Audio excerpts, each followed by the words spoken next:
What up? This is Robert Horry. Horry, three-pointer. Buries it. You might know me as Big Shot Bob. To Horry for three. Oh, unbelievable. This guy is off the charts. What's going on, Big Shot Bob? Robert Horry from downtown. All right, it is the Friday bonus show. A little bit of extra stuff for you on a Friday. Questions from listeners, stuff we didn't get to on the big show Tuesday. Did have an epic round of Walmart or Waffle House at the end of the show, so if you missed last Tuesday, go back, grab the show. Listen to it, catch up, have fun. Rob, we're going to start with a question from Brian. Have you guys been watching the Menendez brothers show on Netflix? Apparently, this is like the big show right now on Netflix. Mm-hmm. Apparently, they're getting flooded with fan mail in prison. One of the things people are asking them to sign is the 1990-1991 Mark Jackson Hoops card. Because, and I didn't know this, if you look at this Mark Jackson basketball card, the Menendez brothers are courtside. Seriously? Behind him. I'm not even kidding. That's crazy. They're behind him courtside. This was, by the way, and they went back and tracked this. This was after their parents were murdered, but before they got arrested. There is a picture of the two Menendez brothers courtside in a Knicks game in the Mark Jackson 1990-1991 hoops card. I've never seen it before. Are you Googling it? Yes. It's wild. The two of them sitting courtside. So you said this is after the parents were murdered? So this is after their parents were killed, but before they were arrested. Wow. So people are asking them to sign this card. And there it is. Look, there's the two of them. Wow. And now back it out a little bit so you can see the whole card. Yeah. Back, zoom out a little bit so you can see the whole card. You can see there's Mark. So it's the Mark Jackson card. Yeah. And it's bang, the two of them courtside. That is a interesting card. That is a wild. Someone's got to have this card somewhere. It's $40 now. And hold on, who is that? I might have that card. Mark Jackson, 1990-1991, New York Knicks. I might have to go back through some of my old cards. I may have this card. Is it worth anything? It's right now. It says $50, $40. $50. All right, that's not bad. But I feel like that's one of those wild, trippy things. That's like, how did that even happen? Yeah. But Brian wanted to know what's the weirdest thing you've been asked to sign. Titties. You've been asked to sign titties? I think you told us. Did you tell us that? You did tell us that. Yeah. Yeah, just a woman's breast. Okay. That's it. And you did sign them, right? Nope. Oh, come on. No, I didn't sign them. Like, if I touch her breast, and then she was like, "Oh, I'm suing you." Man, the things you got to think about as an NBA player. Yeah, I'd have been like, come here, hold the cap. You know. No, that's it. The people, outside of sign my leg or sign my chest. That's about it. Nothing really crazy. You know what's really weird to me though? When people come with me with baseballs and, can you sign my baseball? Why would they want you to sign a baseball? I'm like, I don't know. I guess because it's easier to store a baseball than it is a basketball. I don't know. So that doesn't make a lick of damn sense, though. I know. Did you even ever play baseball? Aside from when you were like a kid. That's it. I stopped playing once I got to high school. Okay, so there was never like a Robert Horry almost got drafted by the Blue Jays story or something. Nah. Okay. So that makes no sense then. What the hell are you doing? I'm going to email you I'm going to mail you some baseballs. Just to sign them, send them back. Hey, we give them away at auction. People will be like, what the fuck's wrong with you guys? Be like, we don't know. We're just giving away Robert Horry autographed baseballs now. Yeah. I like it. So go throw them in the river. Yeah. If you find someone's got to find this and go, did Robert Horry sign a baseball? Did he take a lot of hits in the head or eat a lot of paint chips? Is he okay? All right, let's. We mentioned we did Walmart or Waffle House on the Tuesday show because of Kirk Cousins threw the game-winning touchdown for the Falcons. Went on Dan Patrick the next morning live from the parking lot of the Waffle House. There's a second half to this story we didn't talk about. The guy who caught the touchdown, KhaDarel Hodge. Mm-hmm. After the Thursday night win, the NFL gave him like a cell phone. And he was celebrating in the end zone, and they said, flip it and do like a quick little video of like you celebrating with the fans and stuff. So he flips into selfie mode, and there's KhaDarel Hodge in the end zone. He's like, yo, Atlanta, what's going on? And as he's doing the pan around, there are two women fighting in the stands, beating the shit out of each other. Yeah. I missed this? Behind KhaDarel Hodge's little celebration, and he's just walking around with the phone. There are two women in the front row beating the ever-loving crap out of each other behind him. And it's quick, man, because it goes like 2-3 seconds you see it. But holy shit, it was hysterical. I gotta look that up. Google it real quick. But it was like straight out of like this belongs in a Walmart or Waffle House, because you could see KhaDarel Hodge. He's all excited. He pans around to the women and the fans behind him. And it's the front row of the fans behind him in the video beating the crap out of each other. Yeah, I had to look at it twice because somebody was saying in the comments I saw it guess too. Somebody missed it. Like I did the same thing because it was like, do you see what I'm seeing? And I'm like, no. So I go through the comments and it's like women in the front row in a full-on fist fight. I'm like, sure enough. Must have been like a Falcons fan and a Bucks fan. Just added after the game. But I gotta find it. I can't find it. I'll send it to you in a second. I guess the question is, outside of a sports venue, where's the strangest place you witnessed the fight? Outside of a sports venue? Yeah, because I've seen plenty of fights at sporting events. Wedding? Oh, there was a fight at a wedding. Yeah. What happened? How'd it go down? Yeah, it was I just happened to, you know how you be at a hotel and someone's like, yo man, you come into the bar and have a drink with the, with the groom and the bride. I'm like, I'll go have a drink. And next thing you know, I'm like, there's just a fight. It was There's two just a drunken fight guys. going on. It just they broke it up. It didn't last long. They were drunk, and then he pushed him, and he pushed him back because he thought he grabbed his girl's ass, and they just started fighting.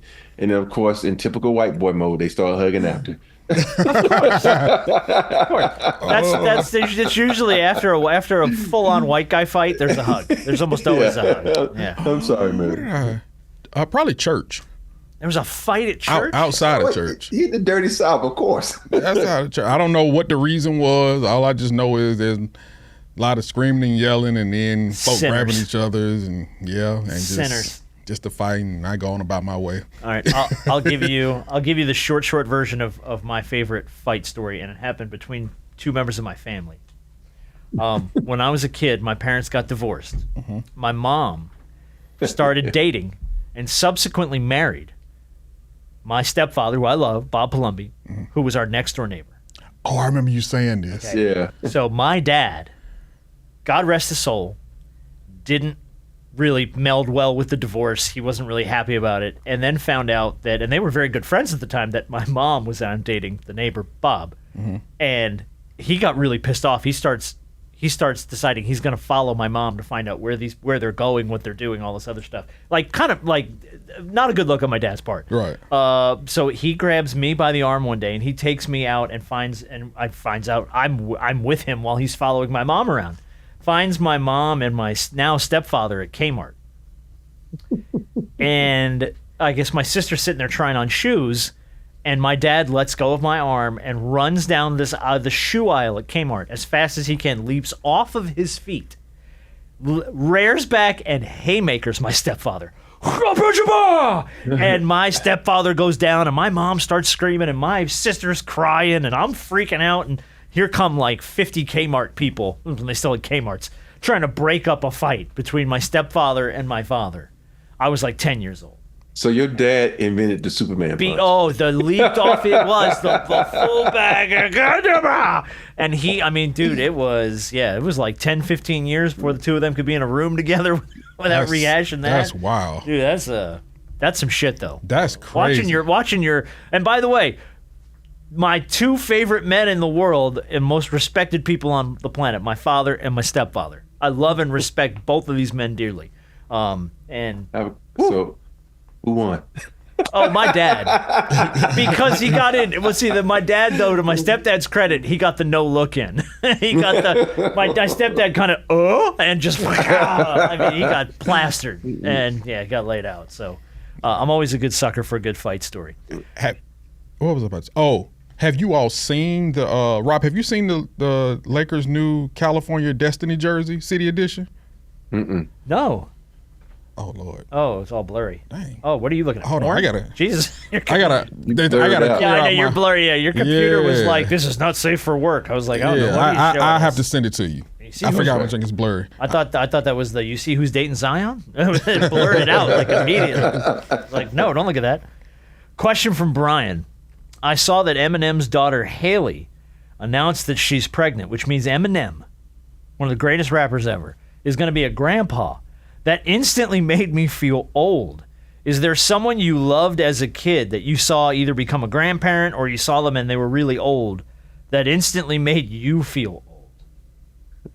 Me? Yeah. When I got a grandson, you got the news that you were going to be a grandpa, that was it, I'm man? like, yo. But no, I was just somewhere, and what were they talking? They were talking about. We were talking about. It was music. It was music, and what song was it? I can't remember now. But the song has been out 40 years, and it was a song that I liked when I was in college. And I'm like, what the hell? 40? That song been out 40 years? Uh-huh. And then real and it makes you feel old. I think it was like they had a list of like Mariah Carey's first hit, all these other songs, and it was just music. Always makes me feel old especially when they tell you what How date old it came out, and yeah, I'm like, exactly. yeah, and how long? Yeah, so it boils down to music for me. Harp, did you ever have somebody that you just saw them and you were like, oh, he's old, and that makes me feel old? He's old, and it makes me. I'll give you feel mine, old. Michael J. Fox. And I know he's yeah. got Parkinson's, so he is really struggling. But when they brought him out with Coldplay, I think it was about 6-7 months ago, Coldplay brought him out to play a few chords with them and stuff. He was in a wheelchair because he's really fighting his Parkinson's. And it's like Mike's getting there, he's looking old, and I'm like, he was a kid. Back to the Future came out, he was a kid, and now he's in a wheel, and it made me feel old instantly. The other one was Coldplay was on today. Yeah, the other one was they said if you did Back to the Future today, Michael J. Fox 1985 to 1955 would be like going back to 1994 today. And I'm like, oh God, that makes me feel old. I was about to graduate high school, and that's 30 years in the past. 1994, shit. I'm trying to think. I know there's some. It's multiple. I'm sure there's some. I can't pinpoint them right now. No, there was another one that happened on this show. Was when we interviewed Charles Oakley. Oh. And Oak came on. He's got all that gray in his hair and all that gray in his beard. And I'm like, I always remember Oak as the guy that I never wanted to cross. Like, no one wanted to fuck with Oak. Yeah. And it's like, oh, he's an old man now. You know? Yeah. All right. Well, you'll think of one. Second question here from Kyle. We actually kind of touched on this last week, or on the Tuesday show, I mean. Rob, what do you think about the Rockets' young core of players? Do you think they can actually make some noise this year? Green looks good. He could have a breakout season, or am I just too much of a homer on the Houston Rockets? No, I think it all is going to boil down to, health for them, because, you got a backup, and Steven Adams now was, he can be that tough guy for Jalen. And but I think for me, we know what Jalen can do. We know what Segun can do. We know what the villain can do. But I think guys like Cam Whitmore, we talked about how much I was a Cam Whitmore fan. It's going to be up to him. Is he going to play within the system? Is he going to play good defense? Is he going to, help that team go to the next level? Because they're going to need some guys with some strength. Because if you look at that team, nobody's afraid of Dylan Brooks anymore.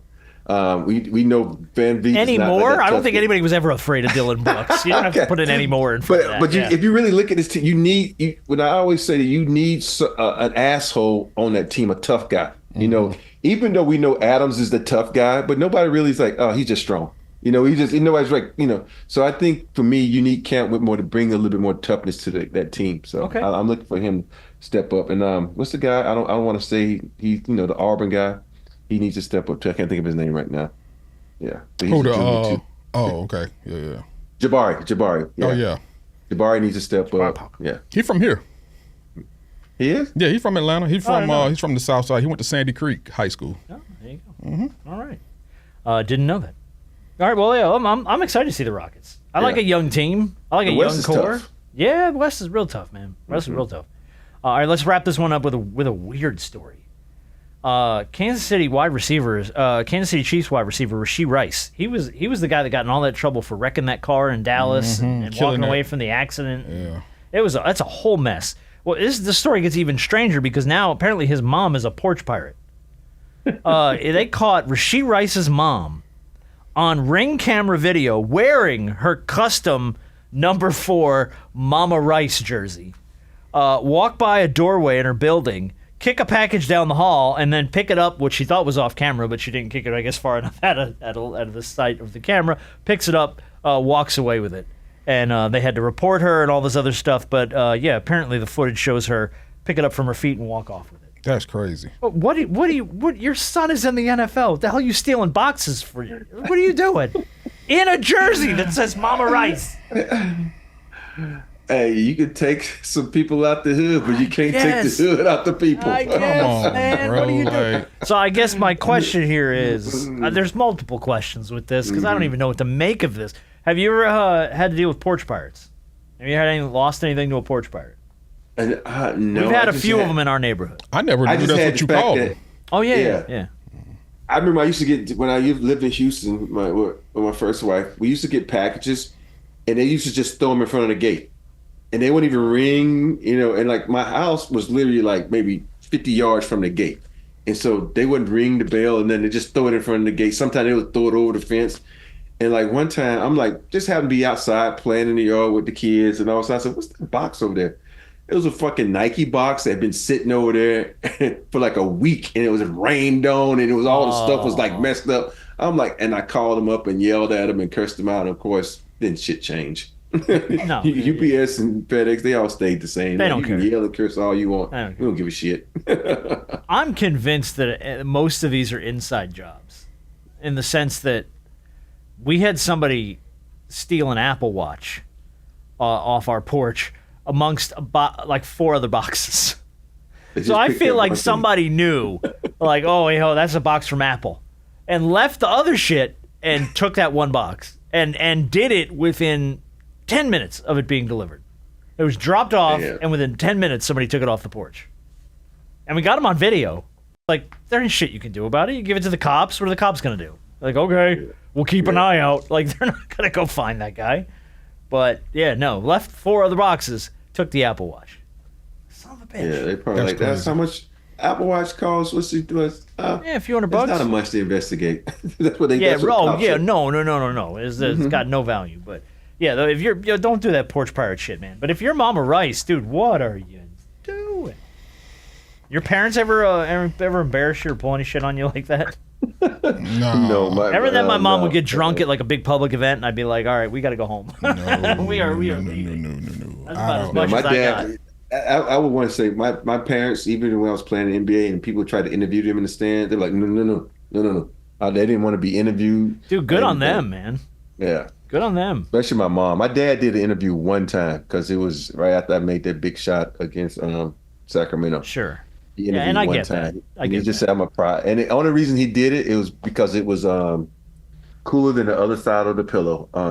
Oh, Stuart Scott. Stuart Scott. Yeah. That's the only reason he did it. Stuart Scott, man. I miss that guy. Yeah, I missed him too. Stuart Scott was so funny. He was so good, man. He was like, man, I knew exactly who your dad was. I'm like, why? Then he started doing that walk like me and my dad do, that limp. He's Oh, like, yeah, because yeah. y'all both walk like this. I said, I started laughing.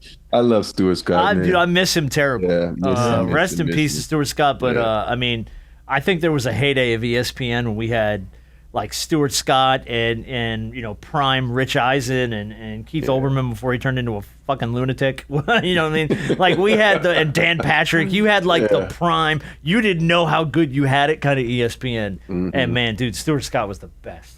He was the freaking